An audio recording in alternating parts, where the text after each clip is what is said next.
Bonjour, bienvenue sur ce nouveau webinaire consacré à la transmission d'entreprise. Au cours de cet épisode 4, nous vous parlons de la transmission-cession de l'entreprise. Alors, nous avons pris le parti, durant l'heure que nous allons passer ensemble, d'aborder ce sujet non pas sous un angle technique, en détaillant tous les outils juridiques, fiscaux et financiers qui conduisent à cette mutation, ni même en vous parlant des techniques de rapprochement d'entreprise, mais plus sous un angle un peu original, dont le but, en fait, est de faire émerger l'ensemble des questions que peuvent se poser à la fois le cédant et le repreneur au cours de ce processus de transmission de l'entreprise. Alors, bien sûr, tout ça, ce n'est pas exhaustif, puisqu'on a un temps limité, mais on va essayer justement après de partager avec vos questions le sujet. Alors, pour celles et ceux qui ne nous connaissent pas, eh bien, je suis Joëlle Ciblot, directrice de l'ingénierie patrimoniale au CIC Nord-Ouest. Et je laisse la parole à mes co-intervenants. Bonjour à tous, je suis Caroline Obiès, fondatrice de Ma Gouvernance. Et nous avons le plaisir d'accueillir notre témoin, à qui je laisse la parole également. Bonjour, donc je suis Jean-Paul Lempereur, je dirige un groupe de distribution automobile dans le nord de la France. Ce groupe emploie aujourd'hui plus de 500 salariés, nous avons 24 points de vente et voilà, je suis en plein cœur de l'actualité parce qu'effectivement, je viens de franchir le cap de la soixantaine et je suis en phase de transmission d'entreprise à mon fils. Voilà, donc vraiment au cœur du sujet que nous allons aborder aujourd'hui. Nous vous remercions pour votre présence, pour illustrer nos propos. Alors, parmi les incertitudes qui règnent autour du processus de transmission-cession d'une entreprise, il y a deux constats qui sont inéluctables. Le premier, c'est que le dirigeant lâchera la barre, volontairement ou non, c'est-à-dire de façon subie ou organisée. Et puis, l'âge de celui-ci est un indicateur que tout le monde connaît. Deuxième constat, c'est que l'entreprise est faite et créée pour être transmise au final, parce que c'est le seul moyen pour assurer sa pérennité. À défaut, elle meurt. Alors, lorsqu'on a fait ces deux constats-là, finalement, on s'aperçoit que céder ou transmettre, c'est un acte normal de gestion, voire même, on pourrait dire, un acte normal de bonne gestion. Et puis, il s'agit d'une opération qui est singulière dans le sens que finalement, c'est une opération exceptionnelle et c'est une opération qui, bien souvent, ne se réalise qu'une fois dans une vie d'entrepreneur. Elle engendre également des enjeux économiques et puis génère aussi des intérêts personnels. Il se mêle aussi différents aspects finalement qui sont à la fois matériels mais aussi affectifs au cours de ce processus. Et donc la prise en compte de ces enjeux et de cet environnement, bien finalement permet d'organiser à la fois la vie future de l'entreprise mais également la vie future du dirigeant. Donc il s'agit d'une opération qui est complexe, qu'il faut anticiper pour ne pas la rater. Alors, comme d'habitude, ce que nous vous proposons, c'est qu'au cours de notre exposé, vous puissiez poser vos questions et réponses dans la zone prévue à cet effet en bas de votre écran. Donc, n'hésitez pas tout au long de notre intervention. Également, je vous rappelle que ce webinaire est enregistré, que vous pourrez recevoir le replay sur vos adresses qui vous ont servi à vous connecter aujourd'hui. Voilà, cette présentation, cette introduction étant faite, je laisse la parole tout de suite à Caroline pour entamer le sujet. Merci Joëlle. Alors avant de commencer ce webinaire, pour ceux qui ont suivi les différentes présentations précédentes, nous avons fait le choix pour cette fois de changer de format et de commencer ce webinaire en vous racontant l'histoire d'un dirigeant fondateur comme vous pourriez en connaître dans votre entourage.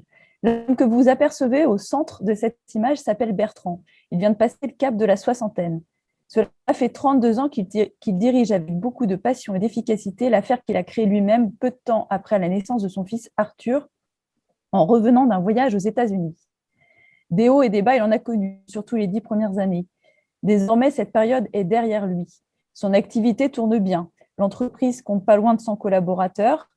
Elle dispose d'une trésorerie saine et Bertrand dispose également d'un réseau actif.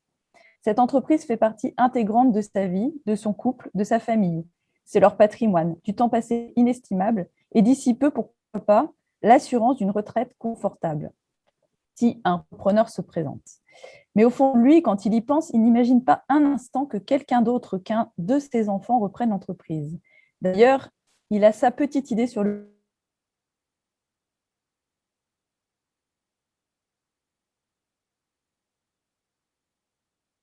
sujet. Arthur a terminé la suite. Il faudrait qu'il lui parle, mais Caroline, je pense que tu as un problème de connexion parce pas que ça coupe. le temps ni le bon moment. Il n'ose plus. Pourtant, non, j'ai une connexion très haut débit. Bon, ça va mieux. Vas-y, continue. Excusez-nous. Hein, vas-y, Caroline, si tu veux. Ça a coupé. Il y avait des problèmes de son aussi tout à l'heure. Allô, allô? Oui, ça coupe énormément. Oui, je t'entends. Généralement, ça peut venir de votre casque. Ça peut venir du casque. C'est mieux parfois de parler dans l'ordinateur que dans le casque. Je vais enlever mon casque, mais ce que je disais, c'est que je suis sur un très haut débit, en fait, à Aura Technologies. Donc... Ça va mieux, Caroline, ça va mieux. Vas-y, on te laisse continuer. Ouais, oui, c'est nettement mieux. Bon. Alors, excusez-nous, c'est les aléas du direct. Alors, je ne sais pas du coup ce que vous avez entendu, pas entendu. Je vais reprendre, pas au début, mais bon, voilà. Ce que je vous disais, c'est que Bertrand n'imagine pas un instant que quelqu'un d'autre, que l'un de ses enfants reprenne l'entreprise. Et d'ailleurs, dans sa tête, son idée était de faire reprendre l'entreprise par son fils Arthur, puisqu'Arthur a fait des très bonnes études. Il a réalisé son parcours en école de commerce et il a trouvé un bon job qui lui donnera les clés pour la suite. Il faudrait qu'il lui parle, mais il ne trouve pas le temps ni le bon moment. Il n'ose plus trop aborder le sujet de la reprise avec son fils, la reprise par son fils avec son épouse, car il craint sa réaction. Vendre l'entreprise à un tiers ne serait-il pas plus confortable pour tous? Après une nuit à cogiter, Bertrand se rend bien compte qu'il n'est pas éternel et qu'il doit désormais provoquer le destin s'il veut aboutir à une décision claire et sans équivoque. Cette fois, ça y est. Plutôt que de tergiverser seul, il va réunir ses enfants autour de la table pour les informer de sa décision de prendre sa retraite dans les 5 prochaines années et de mettre en vente l'entreprise si aucun des enfants ne souhaite la rejoindre. Pour le moment, malheureusement, Arthur a d'autres projets en tête. Il préfère tenter de son côté l'aventure de l'entrepreneuriat en créant sa propre start-up dans le domaine de la tech. À son âge, il veut tracer son propre chemin et c'est bien normal. C'est finalement sa fille Carole qui va créer la surprise. Elle annonce à son père qu'elle va quitter le poste de directrice administratrice et financière qu'elle occupe dans un groupe en région parisienne pour venir travailler avec son père. Ces 10 premières années d'expérience lui ont donné suffisamment d'aisance pour se sentir légitime sur la partie financière, même si elle sait qu'il lui reste encore beaucoup de compétences à acquérir. Mais d'ici 5 ans, accompagnée par son père Bertrand, elle aura développé sa posture de dirigeante et son leadership. Quant à Bertrand, il pourra quitter pour ses 65 ans définitivement l'entreprise et enfin profiter de sa retraite. Alors, on a voulu terminer cette histoire sur une note positive, compte tenu de l'ambiance du moment. Mais malheureusement, dans la plupart des cas, ce sont des histoires qui n'aboutissent pas de manière aussi optimiste, puisque sur les 10 prochaines années, ce qu'on note au niveau des chiffres, c'est que la transmission d'entreprise va représenter 630 000 entreprises et 50% d'entre elles vont péricliter faute de repreneurs. Les chiffres proviennent du ministère de l'économie et des finances et ces chiffres sont sortis en mai 2020, donc c'est assez récent. Avec la période du Covid, peut-être que ce chiffre sera même en augmentation. Quant au taux de transmission des entreprises familiales, aujourd'hui en France, il est seulement de 12%, alors qu'on fait beaucoup mieux en Allemagne et en Italie. En Allemagne, le taux des entreprises familiales s'établit à 65% et 76% en Italie. Et ce sujet de la fin de l'entreprise, elle ne concerne pas uniquement les PME et les ETI, elle concerne aussi les grandes entreprises, puisque d'après une étude récente qui est sortie, qui a été menée par le cabinet McKinsey, la vie moyenne d'une entreprise cotée sur le Standard & Poor's 500 était de 61 ans en 1958. Elle est désormais tombée à moins de 18 ans. Donc, on voit que c'est un sujet qui concerne malheureusement un très, très large nombre d'entreprises, quelle que soit leur taille et quelle que soit leur durée de vie. Alors, pourquoi c'est important de préparer la relève d'une entreprise? Tout simplement parce qu'il y a plusieurs conséquences au refus de préparer cette transmission. Ces conséquences, elles sont multiples. On ne vous les a pas toutes mises, bien sûr, sur cette constellation des dangers. Le premier risque qu'on peut avoir, ce sont bien évidemment les conflits familiaux, puisque il arrive que dans certains cas, on a des fondateurs qui laissent entendre à chacun des enfants qu'ils auront la possibilité de diriger un jour l'entreprise sans jamais choisir le successeur. Et en fait, c'est une erreur puisque les enfants ne seront pas préparés, pas prêts à assumer de nouvelles fonctions. Et puis, quand vient le moment, ils peuvent se perdre dans des conflits. Et quand les conflits ne se résolvent pas, il arrive très fréquemment que l'entreprise périclite ou soit cédée à d'autres groupes concurrents ou non d'ailleurs, non familiaux. On peut également avoir comme danger pour l'entreprise la perte du savoir-faire qui vaut, il est vrai, principalement plutôt dans les petites entreprises ou dans les PME avec un dirigeant que l'on va appeler dirigeant homme-clé.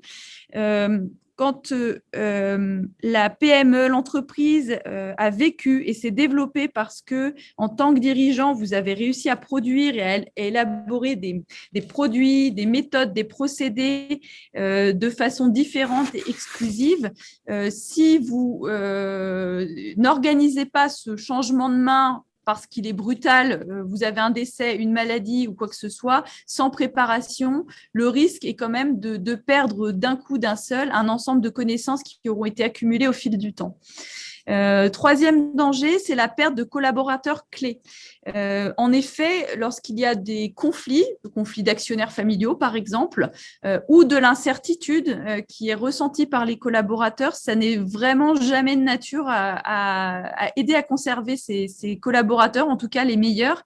Il faut savoir que quand même, d'une manière générale, les salariés qui ont une bonne valeur sur le marché, ils vont quand même plutôt avoir la tentation de quitter l'entreprise pour se concentrer sur leur travail et être sûr de retrouver un poste plutôt que d'être dans l'attente et de subir des conflits de pouvoir ou voir l'entreprise qui perd de vitesse. En quatrième danger, on peut noter la défiance des parties prenantes. L'arrivée non préparée d'un nouveau dirigeant en situation de crise peut semer le doute chez des partenaires de l'organisation. Les financiers ne le connaissent pas et dans leur esprit, le risque lié au prêt vient prendre de l'ampleur. On peut avoir aussi les fournisseurs qui vont avoir des doutes sur les compétences du nouveau leader en question et qui pourraient se tourner vers des concurrents de l'entreprise. Cinquième risque, c'est celui de la prison virtuelle. Et quand vous n'avez plus l'envie ni la motivation ou que vous tombez malade et que votre patrimoine est principalement investi dans l'outil professionnel, forcément, si vous n'avez personne qui peut vous remplacer à la direction de l'entreprise et que vous vous trouvez obligé de continuer à venir travailler, l'organisation peut très vite devenir une prison. Enfin, sixième danger, c'est celui de la perte d'occasion d'affaires. À trop hésiter, on a des dirigeants qui passent à côté de l'occasion d'un rachat, soit par un concurrent, soit par une autre entreprise. Ça, on le voit assez fréquemment. Voilà, ils ont pris la décision de céder, mais en fait, plus les affaires avancent et moins ils se sentent, prompts à totalement céder l'entreprise. Il faut savoir que les occasions de rachat peuvent se présenter, mais que vous pouvez aussi avoir finalement le groupe qui souhaitait ou l'entreprise qui souhaitait vous racheter, qui abandonne le projet et puis va aller se positionner sur un de vos concurrents et puis de fait prendre plus de parts de marché et l'occasion ne se représentera pas forcément de sitôt. Et puis, dernier danger, bien évidemment, c'est celui de la fin d'exploitation. Lorsque le dirigeant décède brutalement, par exemple, et qu'il n'y a pas eu de préparation, s'il n'y a personne, mais vraiment personne dans l'entreprise en capacité de prendre les décisions à votre place, ça peut très vite entraîner la fermeture de l'entreprise. Donc, voilà ce qu'on peut vous dire sur les principaux dangers à ne pas préparer, à ne pas anticiper une transmission d'entreprise.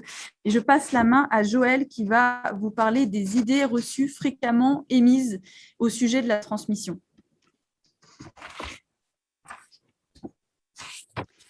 Oui, effectivement, merci Caroline. Lorsque l'on a fait la constellation des dangers pour l'entreprise, c'est-à-dire la conséquence pour l'entreprise de situations qui sont souvent issues finalement de postures du dirigeant ou d'idées reçues qu'a le dirigeant. Et on le voit à travers de ce visuel, c'est que le dirigeant est confronté finalement à un bon nombre de questions au quotidien qui se posent par rapport à cette transmission et peut parfois s'auto-persuader finalement de certaines choses qui ne sont pas la réalité finalement. Alors, on ne va pas tous les passer, mais si on regroupe par grands items, on peut se dire que, par exemple, le premier danger, la première idée reçue, ça va être de remettre le sujet à demain. Et c'est souvent le cas parce que le dirigeant il est pris dans son business, dans ses affaires au quotidien, etc. Et se dit toujours, bah, je vais procrastiner finalement. Et ça, c'est jamais une bonne solution parce qu'à un moment donné, il faut accepter de poser ses valises, de voir la situation en face pour pouvoir mieux y réfléchir. Et ça, c'est vraiment une des premières idées reçues en disant j'ai le temps, sauf que une transmission d'entreprise, c'est un processus qui est long finalement et qui se prépare. On le verra tout au long de notre exposé. Donc, à un moment donné, il faut faire face au sujet. Après, deuxième idée reçue, c'est finalement se dire je vais laisser la vie décider finalement et on verra bien ce qui va se passer. Tout à l'heure, Caroline l'abordait, notamment au regard des entreprises familiales. Souvent, dans ce type d'entreprise, c'est se dire que finalement, tous les enfants vont être capables de reprendre l'entreprise. Je ne veux pas choisir, je ne veux pas finalement créer de préférence parce que j'aurais décidé que c'est un tel ou un tel. Et finalement, je vais maintenir la paix des familles et puis je ne vais pas décider et on verra bien ce qui va se passer. Donc, du coup, ça, c'est pas forcément non plus sain parce que, on le verra également, ça crée justement des conflits. Et puis, c'est aussi ne pas décider, c'est ne pas envisager finalement que des managers clés puissent également se positionner en reprise d'entreprise ou au moins en participation au capital, aux côtés d'autres investisseurs, par exemple. C'est aussi finalement ne pas avoir de vision pour l'entreprise au-delà même du dirigeant qui est en place. Donc voilà, c'est une autre idée reçue en se disant je verrai bien ce qui va se passer. Troisième idée reçue, c'est laisser la famille omniprésente ou au contraire complètement l'occulter. Là, on va se positionner également en entreprise familiale et ça va être tout ce manque de discussion qu'il va y avoir au sein de la famille. Caroline en parlait lors de notre petite histoire en introduction. Et c'est typiquement ça, c'est que finalement, alors que l'entreprise, finalement, elle est dans les discussions de la famille au quotidien, elle fait partie vraiment de la vie de la famille, on évite en tout cas de parler de sa transmission. Et puis, le danger également, c'est que le dirigeant se substitue aux décisions, là aussi on l'a vu, d'un ou d'un autre repreneur. Et puis, également que le dirigeant finalement cherche un clone à lui-même. Et ça ferme des portes pour un repreneur. Quatrième idée reçue, c'est chercher à limiter les coûts. Alors là, évidemment, on va tout de suite penser à se dire, lorsque je vais céder ou transmettre mon entreprise, je vais essayer de payer moins d'impôts. Bon, donc là, on a toutes les techniques pour le faire. Mais ça ne devrait pas être finalement l'enjeu primordial. Or, souvent, on met ça en avant. Ça doit venir en supplément. La limitation des coûts, ça peut aussi passer par le fait qu'on ne va pas s'entourer de conseils, ou en tout cas pas suffisamment, ou pas forcément ayant une expérience suffisante en la matière.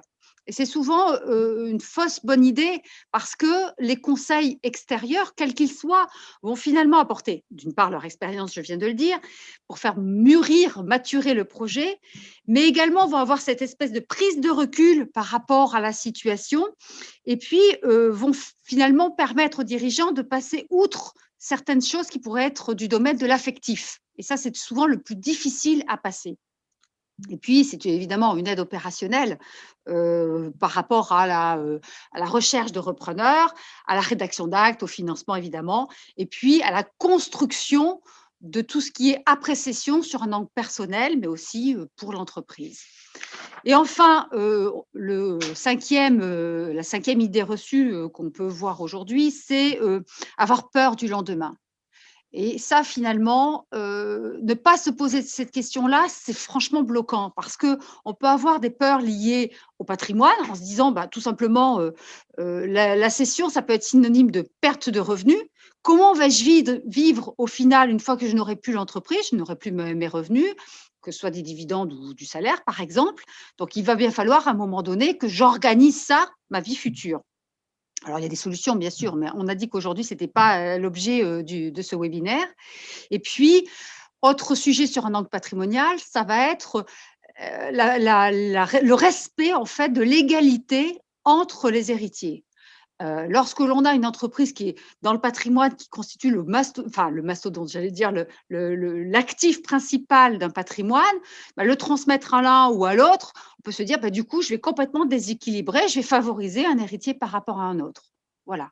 Donc ça, cette peur du lendemain, tout ça, il faut passer outre pour pouvoir justement discuter et mieux l'organiser, parce qu'il y a des solutions, évidemment.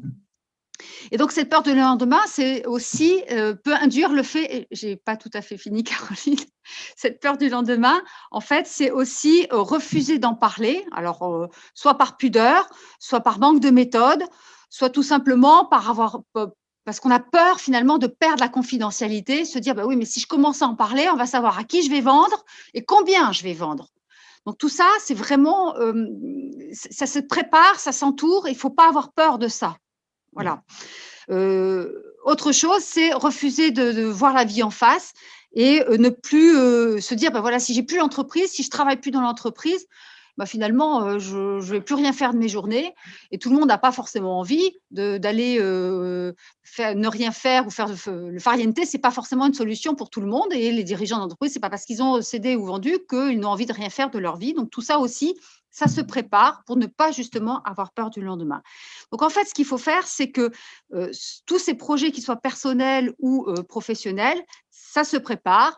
Et l'objectif, c'est de pouvoir lâcher la barre, même progressivement, mais à un moment donné, la lâcher. Voilà. Donc, finalement, et là, c'est le slide suivant, Caroline, si tu veux bien. Voilà. Identifier ses freins, c'est déjà faire le premier pas, et en parler, c'est déjà construire. À partir du moment où on a ça en tête, on peut se libérer et arriver dans un processus vraiment opérationnel de la transmission. Alors, ce que l'on souhaite également vous présenter aujourd'hui, c'est, pour la continuité d'entreprise, il n'y a pas 3 millions de solutions. Soit on va céder ou transmettre l'entreprise dans un cadre familial, soit alors on va aller chercher un repreneur en externe, que ce soit une personne physique ou un groupe, par exemple, une société. Soit alors on va faire monter les cadres en interne ou les salariés en interne, soit alors, et c'est beaucoup plus rare, mais ça existe quand même, ça va être le rachat de l'entreprise par les salariés. Donc nous, aujourd'hui, ce qu'on vous propose, parce qu'on ne va pas pouvoir aborder l'ensemble de ces sujets-là, c'est de prendre un cadre et de se dire, voilà, on va passer dans une logique de cédant, dirigeant et repreneur, personne physique en face.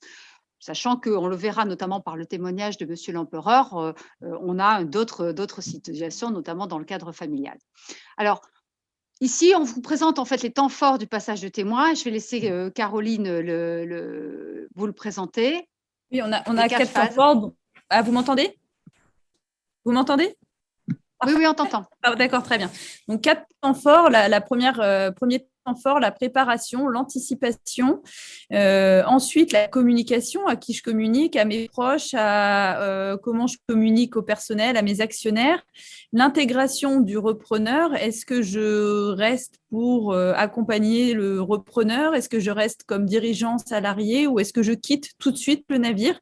Et ensuite, la vie d'après qu'il faut absolument préparer. On voit encore, surtout dans les modèles entreprises familiales, encore trop de dirigeants qui n'arrivent pas à démarrer une nouvelle vie, qui n'arrivent pas à quitter, qui gardent un bureau dans l'entreprise. Et malheureusement, ça peut aussi conduire à des problèmes au niveau des repreneurs, on va dire les enfants ou petits-enfants qui n'arrivent pas à trouver leur place, puisqu'on a des dirigeants qui finalement restent toujours présents et donc des repreneurs qui n'arrivent pas à adopter cette stature de dirigeant et à prendre toute leur légitimité.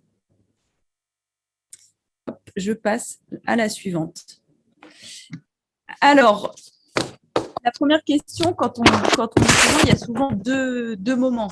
Il peut y avoir un moment où le dirigeant, finalement, se pose la question de l'envie et de la motivation. Quand on se rend compte qu'on n'a plus envie, on peut aussi souhaiter que quelqu'un d'autre s'occupe de l'entreprise et c'est tout à fait légitime. Donc, il est vrai que sans envie, cela peut être quand même assez difficile de continuer à développer l'entreprise et c'est peut-être le moment de se dire je vais passer la barre à quelqu'un d'autre.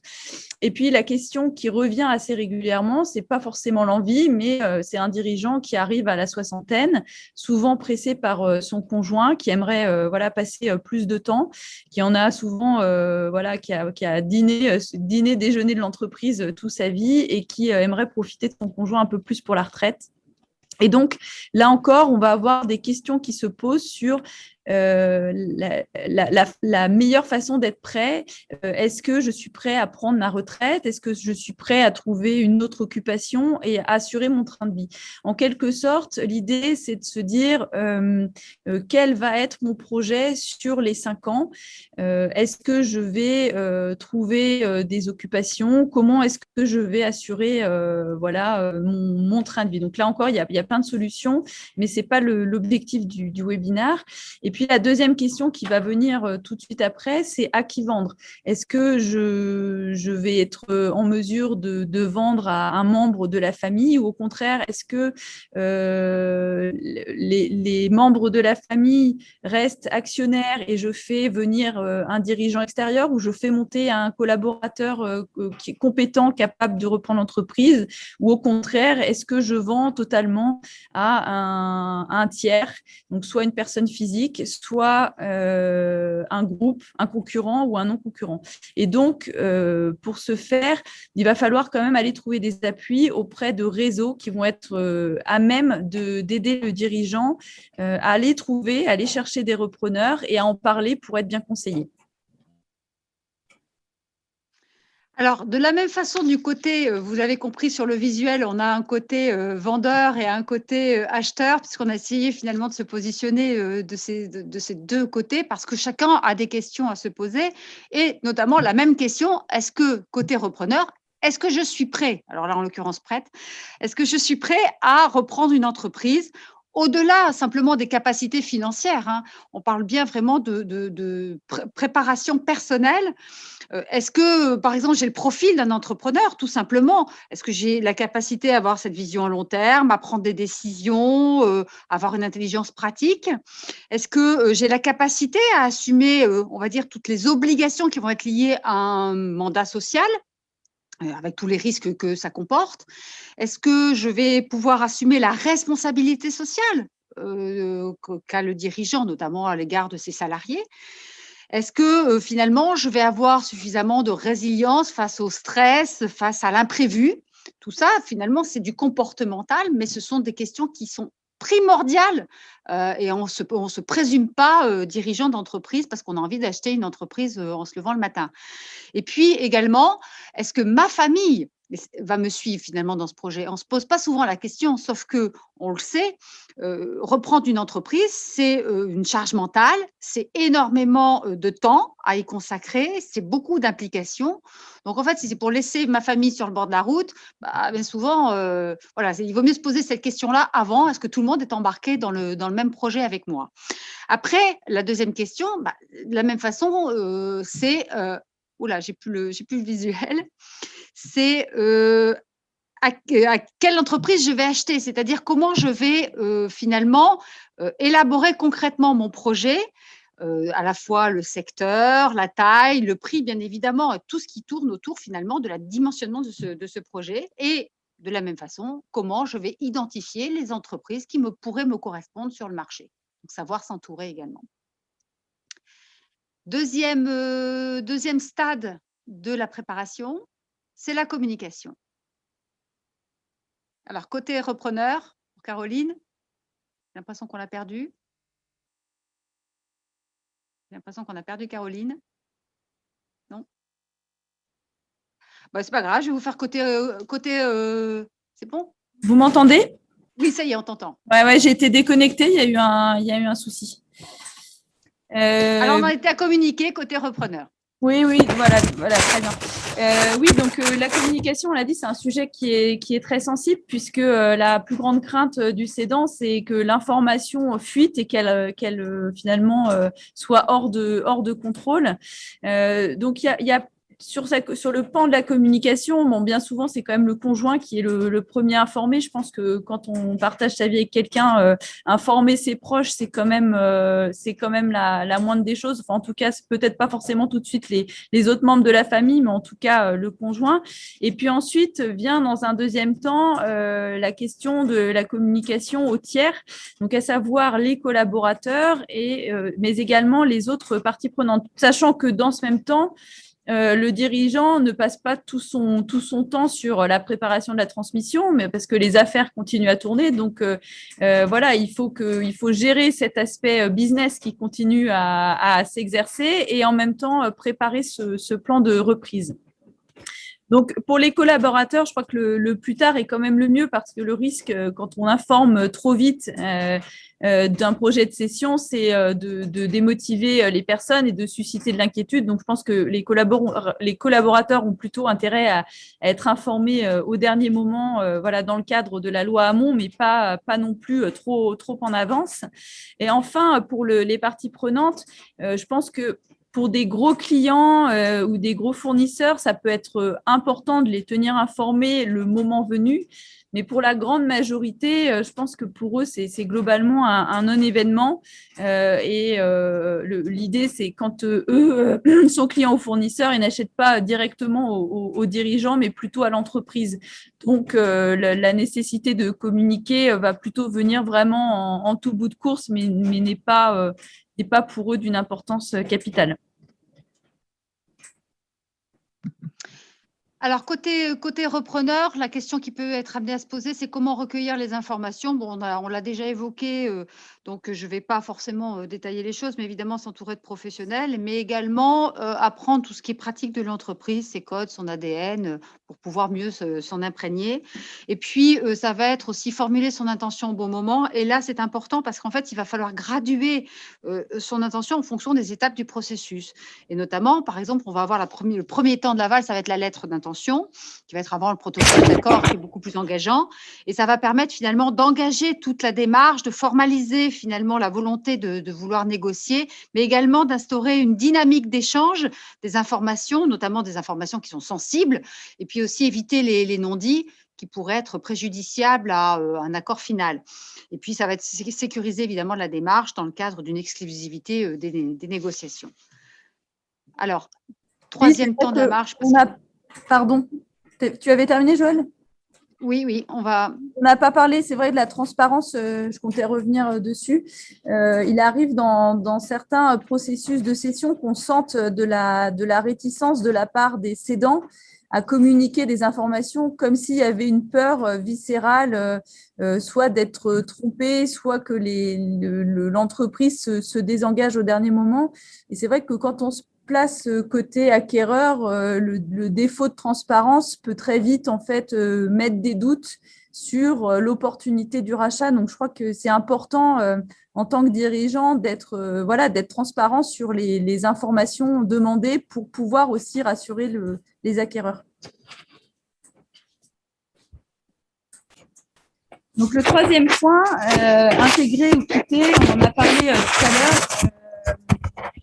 Il arrive que dans certains cas, les dirigeants restent salariés de l'entreprise, parfois sur une courte durée de moins de 2 ans et d'autres sur un petit peu plus longtemps, pour permettre de faire un tuilage entre le repreneur et le cédant.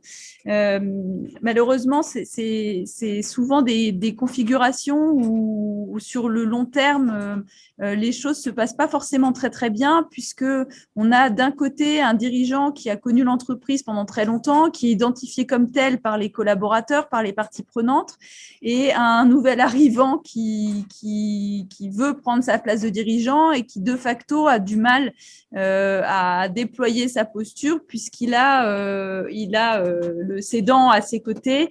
Et on a des cas de figure où, malheureusement, en fait, le dirigeant cédant perd de la considération pour le repreneur et ne lui laisse plus sa place. Alors, ce n'est pas uniquement le cas des entreprises familiales, hein, on a le cas aussi pour des cessions extérieures.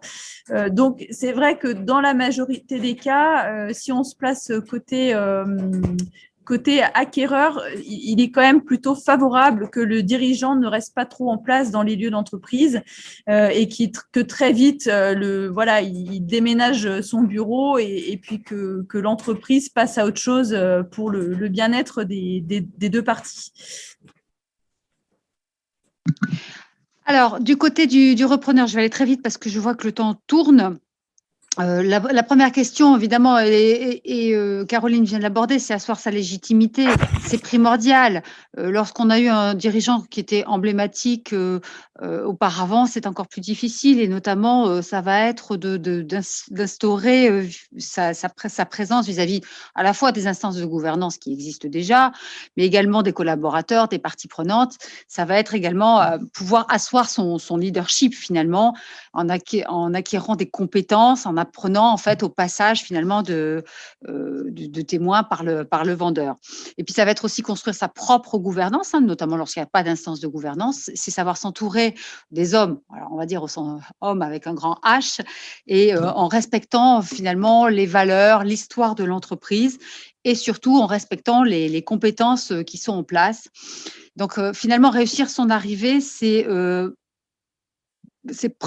prendre finalement le pouvoir, mais tout en respectant les savoirs, c'est-à-dire les compétences techniques et le fonctionnement, la mémoire de l'entreprise.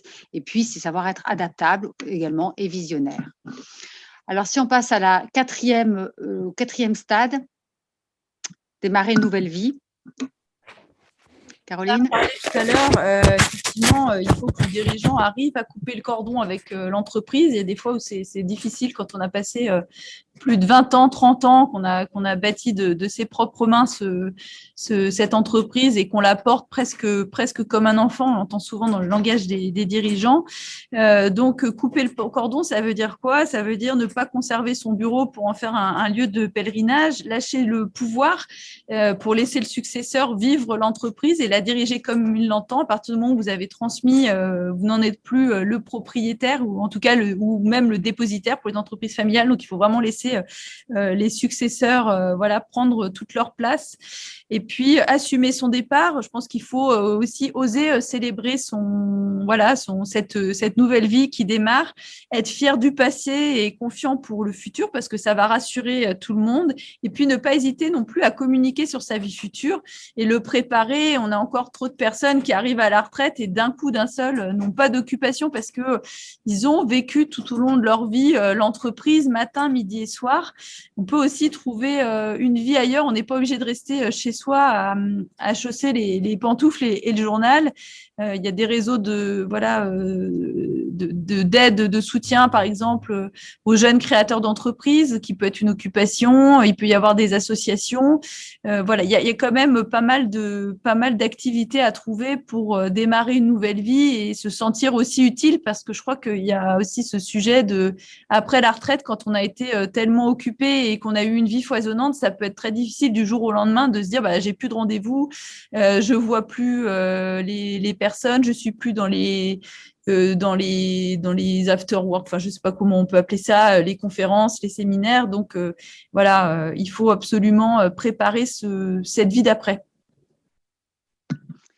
Alors, démarrer une nouvelle vie pour le repreneur, eh bien, évidemment, ça va être dans un premier temps devenir finalement le nouveau référent dans les décisions, c'est-à-dire savoir prendre les décisions en son nom pour ne pas finalement créer de conflits avec l'ancien dirigeant. Et puis, enfin, le conflit, on va dire, au niveau des employés entre les décisions d'anciens dirigeants et ses propres décisions. Donc, il faut vraiment prendre des décisions en son nom et les assumer, évidemment. Et donc, après, avoir cette posture finalement de patron, et on va dire, en étant un peu caricatural, c'est peut-être ni collègue ni copain, mais c'est peut-être un peu radical, mais n'empêche qu'il faut être finalement à la bonne place et pas forcément finalement chercher à se faire aimer en tant que personne, mais plutôt en tant que référent et comme étant finalement le patron de l'entreprise. Et évidemment, cette posture va de pair avec tout cet aspect d'accompagnement de la vie de l'entreprise et puis inspirer évidemment la confiance lorsque l'on arrive, parce que ça c'est très important pour avoir l'engagement des salariés lorsque l'on arrive. Donc en fait, c'est savoir passer finalement peut-être d'un statut d'ancien employé qu'on pouvait avoir dans sa vie d'avant à nouvel entrepreneur. Et ça s'apprend avec le temps. Et dans le passage de témoin, c'est aussi un élément important que le cédant doit donner, doit communiquer au repreneur pour l'aider. Alors, une fois qu'on a terminé sur ces 4 étapes, on vous a fait finalement une to-do list des points à retenir qui vont reprendre l'ensemble des éléments qu'on a détaillés tout au long de cette première partie de webinaire. Anticiper, évidemment, c'est toujours le maître mot pour ne pas être pris au dépourvu, pour agir au bon moment. Et ça, l'anticipation, elle va se faire plusieurs années avant. Bien entendu. C'est mettre de l'ordre dans ses idées, dans son entreprise. On peut à un moment donné se dire que je prévois de transmettre, donc je vais aussi préparer mon bilan, par exemple, en sortant certains actifs. Je ne rentre pas dans des sujets techniques. C'est équilibrer la communication et la confidentialité, parce que c'est toujours un équilibre extrêmement complexe. Qu'est-ce que je peux dire? Jusqu'où je peux aller pour ne pas finalement trop me dévoiler et me mettre en risque? C'est aborder tous les sujets, y compris ceux qui fâchent. On l'a dit, ça sert à rien de mettre des choses sous le tapis. Il vaut mieux tout dire parce que sinon, au moment du closing, on va avoir un problème et ça sera bien trop tard. C'est mettre en place les conditions nécessaires à la réussite de l'entreprise. On vient de l'aborder par les quatre passages. Tout ça participe à ces conditions favorables. C'est savoir partir de l'entreprise. Ça aussi, je pense qu'on l'a suffisamment dit. On peut partir en douceur, mais à un moment donné, il faut partir. C'est préparer la précession. Là aussi, on l'a pas mal abordé parce que le dirigeant peut avoir des volontés soit de ne plus rien faire, soit au contraire de repartir dans un projet entrepreneurial ou dans un autre projet qui n'a rien à voir. Voire même parfois, on voit des dirigeants qui vont accompagner leurs propres enfants dans leur propre projet entrepreneurial et pas simplement sur des questions financières, mais en accompagnement. Et puis, ne pas rester seul, on l'a dit là aussi. C'est pas parce que ça peut avoir un coût qu'il faut rester seul. On a besoin d'être entouré, ne serait-ce que pour des prises de recul. Voilà, alors si enfin, si vous voulez bien, et merci à Monsieur l'Empereur pour sa patience, on se propose maintenant de vous écouter par rapport à votre vécu personnel et la façon dont vous pouvez vous inscrire dans tout ce qu'on a dit par rapport à la situation que vous vivez. Voilà, on vous laisse la parole. Merci à vous. Merci de m'avoir invité pour témoigner. C'est vrai que là, vous avez passé je crois, presque 45 minutes, je dirais, à expliquer la complexité d'une transmission d'entreprise. Donc, ça prouve quand même qu'il y a énormément de sujets et que moi, forcément, en 15 minutes, ça va être juste de pouvoir expliquer l'ampleur de ce que peut attendre une succession aujourd'hui. Donc, clairement, je suis bien sûr très content d'avoir pu trouvé, je dirais, parmi mes 3 enfants, parce que j'ai 2 garçons et une fille. J'ai un garçon qui est parti faire ses études à Boston, aux États-Unis. Il n'est jamais revenu et il fait là-bas, je dirais, il fait sa vie. J'ai une fille qui n'est pas du tout dans l'automobile, qui a plutôt choisi l'esthétique. Et j'ai Maxence, donc, qui a fait l'école de management à Grenoble, après avoir, je dirais, fait un double cursus, d'abord dans une école à Lille. Il est parti ensuite à Grenoble. Et la vraie question, je dirais, juste pour apporter des témoignages aux gens qui nous écoutent, c'est que je pense que la première chose que je peux dire, c'est que ne cherchons pas à décider à la place de nos enfants. Je pense qu'il faut à un moment donné que et on l'a vu dans votre présentation, c'est à un moment donné, je ne veux pas dire que c'était pas prévu, mais j'ai failli vendre à un groupe à un moment donné qui forcément postulait pour nous racheter. Et Maxence m'a dit, écoute, fais pas ça, j'aimerais bien un jour pouvoir continuer l'aventure. C'est un groupe que j'ai bâti en 35 ans. J'y ai donné, comme vous l'avez dit, énormément de temps. Donc je pense que le premier, on va pas dire conseil, parce que j'aime pas le terme, mais la première chose que je pourrais dire pour réussir une réussite, enfin pour réussir une succession, c'est de ne pas décider à la place des enfants. Ça, je pense que c'est important. Il faut que c'est quelque chose qui vient, je dirais, naturellement. Alors, j'ai pris pour moi quelques notes par rapport à ce que vous avez évoqué tout à l'heure. C'est que pour moi, il y a 3 choses sur lesquelles j'aimerais insister et témoigner aujourd'hui par rapport à ce que vous avez dit. Tout d'abord, c'est forcément, il faut que l'enfant ait les compétences. Parce que bien évidemment, même s'il avait décidé de le faire, il fallait que je sois sûr qu'il ait les compétences pour le faire. La deuxième chose, c'est qu'il faut aujourd'hui, et c'est tout le travail que je suis en train de faire avec lui, c'est la légitimité. La légitimité est importante parce que quand on est jeune et qu'on doit prendre la place de son père, ben, il faut à un moment donné être exemplaire, il faut être sur la même lignée, même s'il peut être aujourd'hui plus dans la tech que moi je l'étais, parce que les métiers évoluent. Cette légitimité est importante et le CIC là-dessus était de bons conseils parce que je profite pour faire un peu de pub pour vous, c'est que vous avez au sein de votre structure, je dirais, une école qui est à Namur d'ailleurs et qui forme, et Maxence y est allé d'ailleurs, sur la bonne conduite à tenir quand on veut reprendre l'affaire de son père. Et il a eu beaucoup d'échanges avec des gens qui étaient dans ces situations. Donc, quand vous avez un enfant qui est prêt à reprendre l'affaire de son père, il est important de l'accompagner, mais non pas uniquement en tant que père de l'enfant, mais c'est aussi de l'ouvrir sur le monde extérieur. Et vous avez là-dessus, je dirais, des mesures d'accompagnement qui sont d'excellente qualité.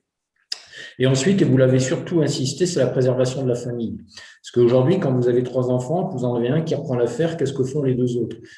Et c'est important d'avoir un discours qui soit clair, parce qu'à un moment donné où moi, je vais réaliser mon patrimoine par rapport au fait que Maxence va racheter sur une durée de 5 à 7 ans mes titres, eh ben, avec mon patrimoine, il faut que j'ai une transparence avec les autres enfants pour pouvoir effectivement qu'il n'y en ait pas un qui se sente lésé. Donc ça, c'est la préservation des enfants, mais c'est aussi, je dirais, la préservation qu'on peut avoir au sein même de la famille, parce que je le vois bien, mon épouse, qui doit certainement être en connexion aujourd'hui, me disait il est temps, comme vous l'avez présenté, hein, vivement ta retraite, que je puisse profiter, qu'on puisse être un peu à deux. Et aujourd'hui, quand elle sent que je laisse un peu l'entreprise et son fils qui est aux affaires, elle me dit ne le laisse pas seul, continue à l'accompagner, va le voir. Donc on sent d'un côté, j'ai envie d'avoir mon mari, mais d'un autre côté, je veux protéger mon fils qui est en train de se mettre en avant et en train de prendre certainement de nouveaux risques aujourd'hui. Donc, je pense que ces 3 aspects-là, avoir quelqu'un qui a les compétences, l'aider à obtenir la légitimité, et aussi, je dirais, le 3e point, c'est la préservation de la famille. Donc voilà, je dirais en introduction ce que je peux dire. Maintenant, n'hésitez pas à me poser d'autres questions par rapport à votre fil conducteur, de façon à ce que je puisse être interactif. Oui, merci, Monsieur l'Empereur.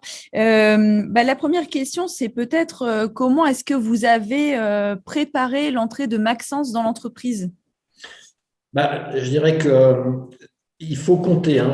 Très sincèrement, si je prends, là, je viens de passer le cap de la soixantaine et je m'étais dit, il y a eu 2 grandes étapes dans ma vie, il y a eu les 55 ans et les 60 ans. Le laps de temps entre l'âge de 55 ans et de 60 ans, c'était de se dire, faisons un peu un état des lieux, est-ce que je vends un groupe, je ne vends pas. Lorsqu'on a pris la décision, il y a un peu plus de 3 ans, de ne pas vendre, bien évidemment, c'était de commencer à mettre Maxence, quand il y avait ses jobs d'été dans l'entreprise, de pouvoir venir découvrir tous les aspects du métier, parce qu'on n'arrive pas comme ça dans le bureau d'un dirigeant sans avoir connu toutes les facettes. Et quand je parle de légitimité, Maxence peut très bien aussi un jour témoigner. Il a commencé comme laveur de voitures, il a ensuite livré les pièces de rechange, il a travaillé dans un magasin. Je lui ai confié la responsabilité de la location d'une agence Sucar qu'il a menée avec succès. Et là, très récemment, avant qu'il prenne un poste de direction générale voué à ma succession, il était directeur d'une concession Volvo où il a pu découvrir tous les aspects du métier. Donc, je pense qu'une préparation, c'est d'abord d'immerger immerger son fils dans les différents métiers de façon à ce qu'il soit capable de discuter qu'avec un technicien, avec un vendeur ou avec un magasinier. Ce qu'il y a de pire, c'est de nommer quelqu'un et ensuite de partir. Et tout à l'heure, dans votre exposé, vous avez dit quelque chose d'extrêmement important, c'est que pensez à un moment donné que quand on a 3 enfants, l'idée de partir et de laisser les 3 enfants diriger l'entreprise, c'est une grosse erreur.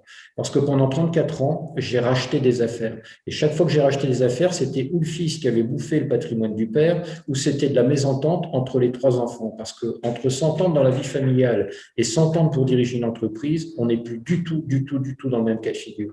Et c'est important pour ceux qui seraient dans cette phase de transmission, ne cédez pas à plusieurs enfants. Ne cédez pas. Aidez les 2 autres à faire autre chose. Choisissez ou prenez la personne candidate à la reprise, mais misez sur une personne qui va pouvoir s'épanouir que devoir partager, parce que c'est voué à des conflits. On peut aussi quand même avoir le cas d'entreprise où les enfants restent actionnaires et c'est un dirigeant extérieur qui vient. C'est différent. Là, on parle d'actionnariat. Moi, je parle bien dans la partie opérationnelle. Oui. Souvent, on dit, tiens, mon fils, il a plutôt le profil vendeur, lui va s'occuper des ventes. J'ai ma fille, elle est plutôt comptable, elle va s'occuper de la compta. Et puis, j'ai un qui est plutôt technique. Très souvent, même si ça marche très bien au début, je peux vous assurer que l'expérience parle pour moi. Et ça se passe encore aujourd'hui. Il y a des groupes qui sont à vendre dans la distribution automobile où on a vu que ça partait en conflit, même parfois entre 2 générations, enfin entre 2 familles. Là, j'ai eu tout récemment le gendre et puis le fils, par exemple, vous voyez, ou 2 cousins, parce qu'au départ, c'était 2 frères qui étaient associés. Donc, généralement, ça ne marche pas bien. Côté gouvernance, lorsqu'on a préparé le webinaire, vous nous avez indiqué avoir mis un dispositif de conseil qui est dédié à la réussite du dirigeant. Est-ce que vous pouvez nous en dire un peu plus ? Oui, alors il y a 2 choses. Tout d'abord, c'est très, très important cette question, c'est quand on parle du choix du comité. Moi, j'ai appelé ça un comité de pilotage pour la partie organisation dans l'entreprise. Et après, ce qui est important aussi, c'est d'avoir un comité de conseil pour justement optimiser la partie fiscale, pour optimiser la partie successorale, parce qu'il y a toujours 2 volets. Mais je vais d'abord parler du premier. Le premier volet, c'est de créer, quand on veut céder son entreprise, un comité de pilotage. Ce que j'ai fait, moi, dans mon cas, c'est que j'ai identifié une personne qui est devenue mon directeur général opérationnel. J'ai ensuite fait évoluer mon responsable des ressources humaines. J'ai pris une personne qui s'occupe du marketing et du digital. Avant de mettre Maxence au milieu de ce comité, j'ai d'abord moi-même identifié un comité de pilotage que j'ai fait apparaître dans mes statuts d'ailleurs et j'ai engagé les gens. Ils ne sont pas actionnaires, mais ils sont fondés de pouvoir. Et ça, je dirais, sans faire rentrer dans l'actionnariat, c'est important de notifier la responsabilité des gens. Et aujourd'hui, quand j'ai mon directeur général, mon responsable marketing, mon DRH, mon responsable pour tout ce qui est partie occasion, toutes ces personnes apparaissent clairement dans les statuts parce qu'on a fait un PV de délibération en leur donnant du pouvoir. Donc ça, c'est la partie organisationnelle. Et c'est sûr que Maxence a 26 ans et je pense qu'avec beaucoup d'humilité, il n'a pas aujourd'hui dire j'ai la prétention de pouvoir diriger seul 530 collaborateurs. Par contre, lui, avec sa vue d'actionnaire, ayant, je dirais, mes valeurs, peut très bien me remplacer aujourd'hui et être au milieu de ce comité de pilotage. Ça, c'est la partie opérationnelle. Sur la partie purement conseil qui doit être donnée aux dirigeants, faites attention de ne pas tomber dans le notaire de famille. J'ai rien contre les notaires de famille, mais je veux dire, moi, ce qui m'a beaucoup aidé, c'est justement d'avoir un avocat fiscaliste qui m'a dit dans des normes de succession, faut aller voir plutôt un tel qu'un tel. Vous avez des gens très spécialisés. Attention aussi aux cabinets qui n'arrêtent pas de vous appeler pour vous dire qu'ils vont faire de la gestion de patrimoine, qu'ils savent faire tout. C'est pas ça. Il y a des spécialistes en France qui sont capables et qui n'est pas votre notaire de famille où vous avez acheté votre maison et où vous allez. Parce que je prends juste un détail pour imager ce que je suis en train de vous dire. Bon, le notaire classique va vous parler de succession. Par contre, le notaire qui a travaillé sur la succession avec Maxence, m'a dit « Oui, c'est bien, monsieur l'empereur, vous avez tout prévu si jamais vous veniez à décéder pour que vos enfants, votre épouse et tout. Par contre, vous venez aujourd'hui de céder l'entreprise à votre fils. Est-ce que vous avez imaginé un instant si votre fils aujourd'hui venait à décéder ?» Et non, parce qu'on est toujours en disant que c'est le plus vieux qui va décéder avant le plus jeune.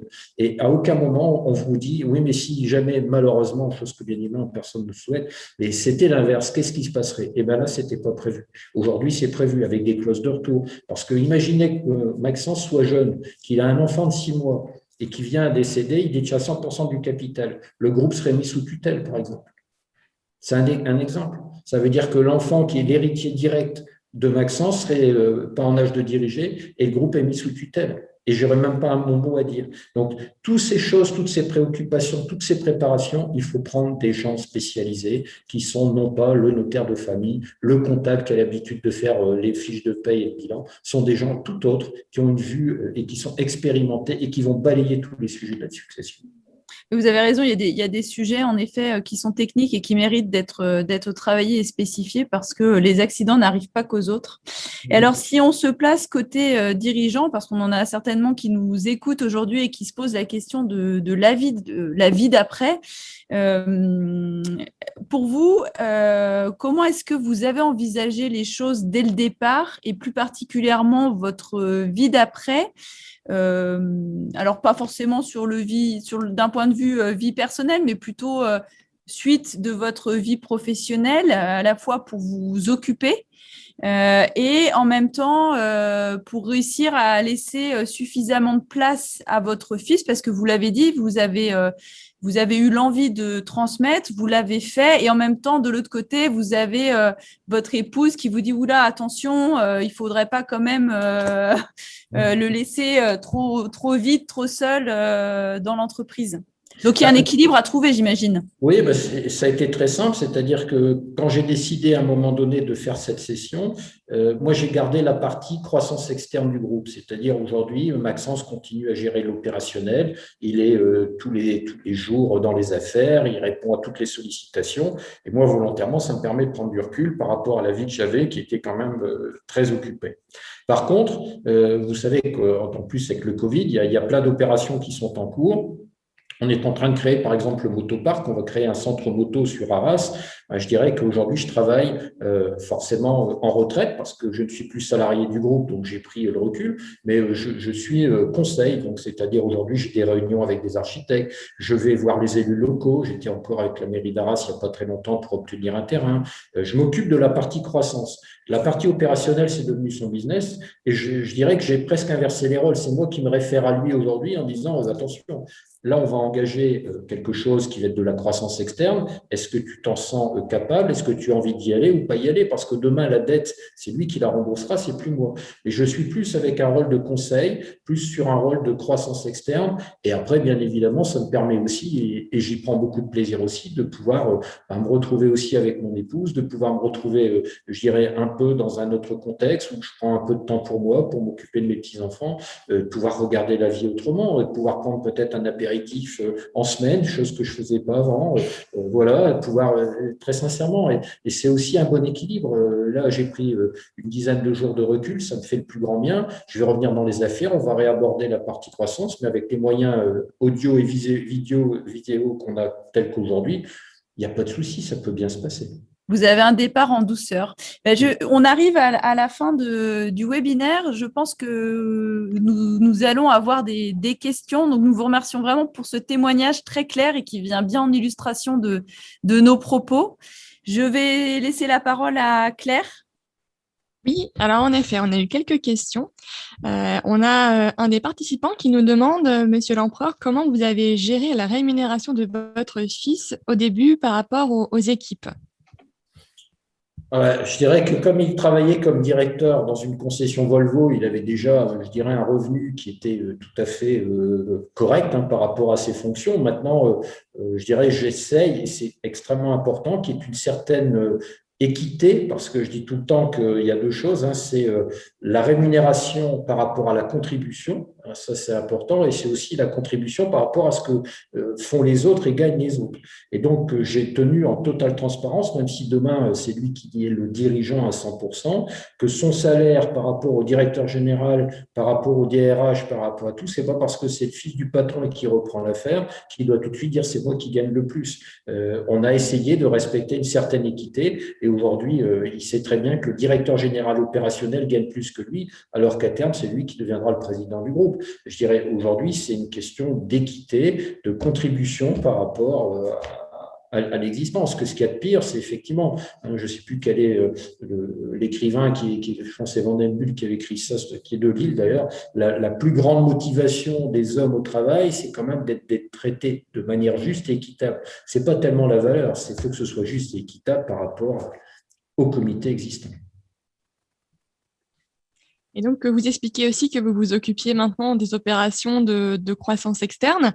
Oui. Comment est-ce que vous organisez en fait désormais au quotidien? Comment se passent vos journées?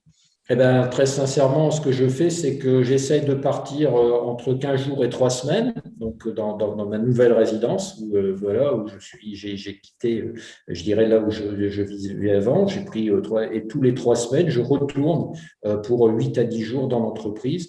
Et quand ils ont besoin de moi, je dirais, je fais une visio généralement le vendredi, là, en raison de la crise sanitaire, il y a eu un certain nombre de décisions qui ont été à prendre. Le vendredi matin, je fais une visio de chez moi et voilà, et ça se passe très, très bien. Et là, je rentre le 24 et du 24 au 13 mai, je serai dans les affaires pour valider l'achat des terrains, pour la croissance externe du groupe. Je répondrai à toutes les sollicitations et je repartirai du 13 mai au 15 juin. J'essaye de faire des coupures 2 semaines en entreprise, parce que c'est très récent, cette succession, elle est intervenue qu'en fin d'année, on va dire à partir de juillet-août l'année dernière. Donc, j'ai resté 6 mois pratiquement à temps complet, mais j'essaye de faire ces coupures, 15 jours, 3 semaines en retraite, on va dire, et 10 jours actifs, 15 jours, 3 semaines en retraite, 10 jours actifs. Et aussi, quel est le ressenti de votre fils? Alors, il n'est pas là pour pouvoir en témoigner, mais comment lui, il ressent cette transmission qui se fait en douceur, du coup? Il le prend plutôt bien parce que je pense qu'il le suit aussi et il m'a envoyé tout à l'heure une photo de mon bureau. Il m'a marqué, je t'envoie la photo, c'est la porte du pèlerinage. Donc, il a retenu votre propos de tout à l'heure. Donc, sachez que j'ai quand même encore un bureau à la holding. Je n'ai pas fait de place nette, mais il m'a déjà envoyé, je t'envoie la photo de la porte du pèlerinage. Donc, non, je pense et c'est important et moi, ça me fait vraiment plaisir et je pense que ce qu'il faut dans la vie, et c'est très important pour les enfants, c'est le courage. Je veux dire, aujourd'hui, vous savez qu'on a eu différentes générations. Je peux vous faire de grands cours sur les générations Y, Z et autres. Mais ce qui est important, c'est que si vous avez un fils qui doit reprendre votre affaire, la première des qualités, il faut qu'il soit courageux. Vous l'avez dit, quand on reprend, c'est se mettre face aux salariés, c'est se mettre face aux constructeurs, c'est se mettre face aux partenaires financiers.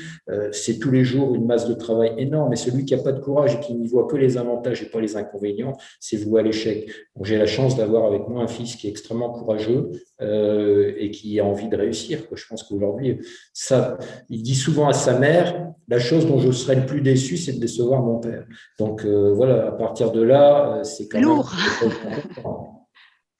C'est lourd comme implication. Voilà. Voilà, pour moi, on a fait le tour des questions qu'on avait. Parfait. Écoute, alors peut-être que il n'y a pas d'autres questions qui arrivent.